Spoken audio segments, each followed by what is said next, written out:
Bismillahirrahmanirrahim. Assalamualaikum warahmatullahi wabarakatuh. Alhamdulillahi rabbil alamin. Wassalatu wassalamu ala asrafil anbiya'i wal mursalin wa ala alihi wa ashabihi wa man tabi'ahum bi ihsanin ila yaumiddin, amma ba'd. IPA di kelas 5, insyaallah ini pekan terakhir bersama Ustazah Triwi ya. Nanti besok insyaallah akan bersama lagi sama Ustazah Muwafa. Nah, di sini tentang cahaya. Nah, kalian apa yang kalian ketahui tentang suatu cahaya?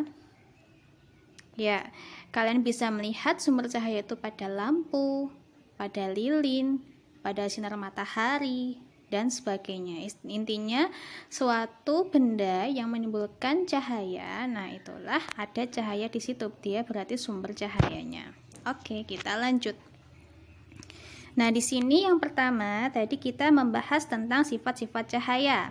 Yang pertama itu cahaya dapat merambat lurus. Yang kedua, cahaya dapat dipantulkan. Yang ketiga, cahaya dapat menembus benda bening. Yang keempat, cahaya dapat dibiaskan. Nah, tadi di kelas kita sudah membahas 3 sifat. Lanjut. Nah, apa sih maksudnya cahaya merambat lurus itu? Nah, kalau kalian lihat di pagi hari misalnya, nah di situ ada sinar matahari yang masuk ke genteng kaca kalian. Nah, kira-kira cahayanya itu lurus atau belok-belok atau zigzag.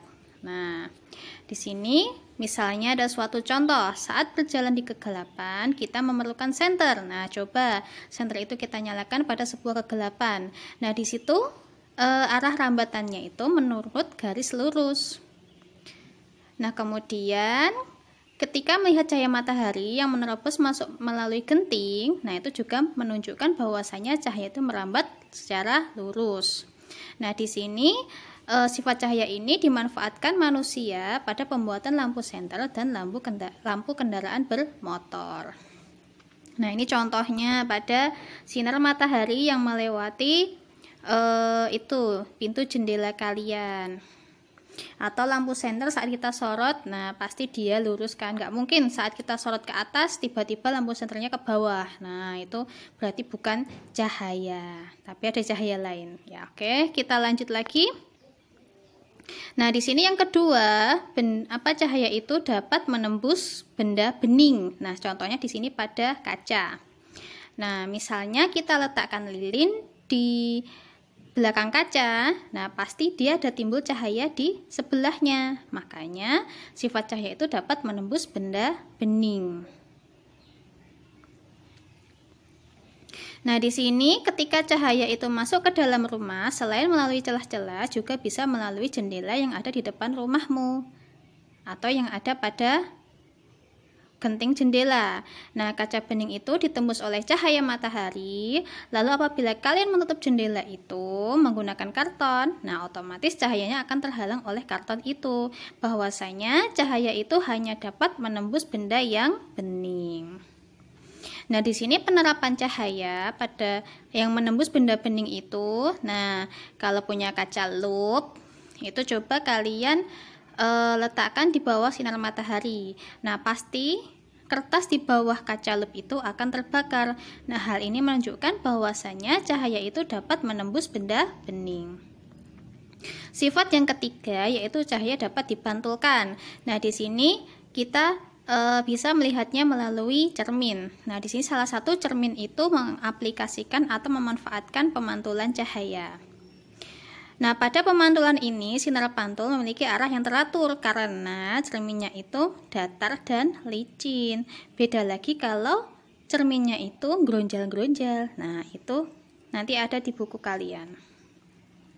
Nah, sebelum kita lanjutkan, di sini ada hukum pemantulan cahaya. Bisa dilihat gambarnya di sini.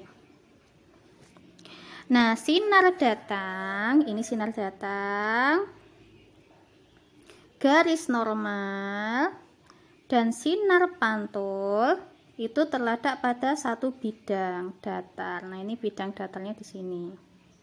Terus kemudian besarnya sudut datang. Nah, ini sudut datang yaitu sudut yang dibentuk antara sinar datang dan garis normal. itu sama dengan sudut pantul. Nah, jadi sini sudutnya sama besar. Itu adalah hukum dari pemantulan cahaya. Terus kemudian jenis pemantulan itu ada dua, yaitu pemantulan baur, di mana cahaya itu ke segala arah terjadi karena bekas sinar datang yang jatuh itu pada permukaan kasar. Nah, itu contohnya pada benda yang kasar sama air yang bergelombang. Nah, sedangkan pemantulan teratur itu pemantulan yang terjadi karena bekas sinar datang jatuh pada permukaan halus atau rata. Nah, itu biasanya pada benda yang licin dan halus, dan begitu juga pada air yang tenang. Nah, maksudnya sejajar itu seperti ini. Ini misalnya halus ya. Sinar datang, sinar pantul, sinar datang, sinar pantul. Nah, ini namanya sejajar. Jadi jaraknya antara sini ke sini itu sama. Ini juga sama. Ini juga sama. Itu pada permukaan datar dan licin. Tapi ya sudutnya tetap sama. Tapi kalau bergelombang, nah dia datangnya tidak beraturan. Misalnya ke sini, nengok ke sini. Nah, kan dia nggak sejajar. Nah, sini lebih lebar, sininya kecil. Nah, ini pada bidang kasar. Oke, kita lanjut lagi. Nah, di sini pada cermin. Nah, cermin kalian biasanya kalau di rumah pasti suka bercermin kan? Nah, cermin yang biasa kalian gunakan itu merupakan cermin datar. Nah, di sini cermin itu ada 3 macam, yaitu ada cermin datar, cermin cekung, sama cermin cembung. Nah, pada cermin datar itu sifat bayangannya maya, sama besar dengan bendanya, tegak dan menghadap berlawanan atau terbalik terhadap bendanya, dari kanan menjadi kiri, dari kiri menjadi kanan. Arah benda ke cermin itu sama besar dengan jarak bayangan dari cermin. Nah, untuk cermin yang kedua itu cermin cekung. Nah, tadi kita di kelas itu mempraktikkan dengan suatu sendok. Sendok yang keadaan melengkung itu maksudnya yang seperti ini ya, misalnya ini. Ini misalnya sendok. Jadi yang cekung itu yang gini. Arahnya gini. Oh, salah. Arahnya gini. Nah, ini yang cekung itu ini. Jadi sendok yang kita hadapkan. Nah, tadi kita praktek di situ ya, sambil bercermin di situ. Nah, sifat bayangannya itu tergantung posisi dari cermin. Tadi ada yang menemukan kecil, terbalik, ada yang menemukan dia besar, terus kemudian diperbesar dan tegak. Nah, itu di sini satu persatu. Nah, Ustazah, kalau masalah ini nanti dibahas di waktu MSW, tapi kita cuman pengetahuan saja. Nah, di sini ketika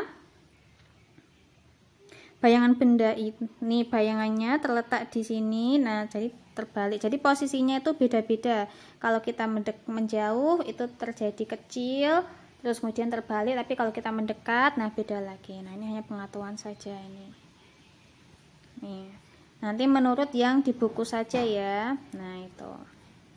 Nanti dilihat di buku kalian tentang sifat bayangan cermin cekung. Untuk cermin cembung nanti insya Allah bersama lagi sama Ustazah Umu Wafa. Barakallahu fikum wa jazakumullahu khairan. Wassalamualaikum warahmatullahi wabarakatuh.